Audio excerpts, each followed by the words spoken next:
मोठ्या बाई आल्या.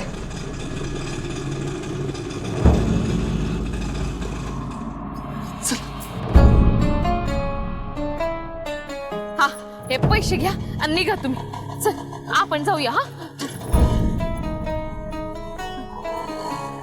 मोठ्या बाई.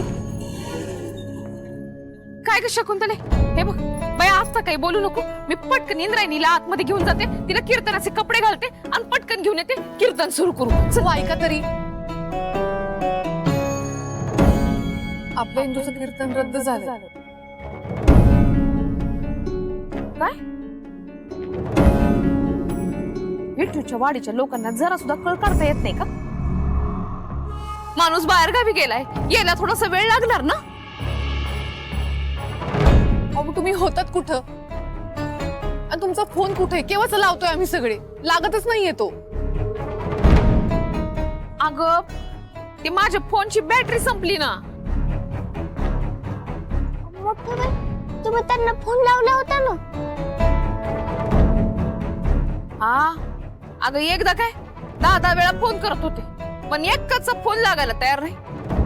जावई बापूंचा तेवढा लागला होता, पण नुसती खरखर. मोठ्या बाई, दुसऱ्या कोणाच्या फोनवरून फोन लावायचा? हा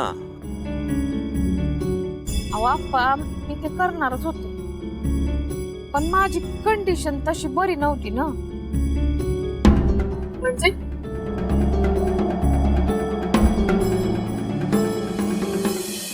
सांगते सांगते सगळं सांगते. गोपाळ जरा ती खुर्ची आणून देतोस का रे जरा इथं? हा हा इथं ठेव. आई ग आई ग बस.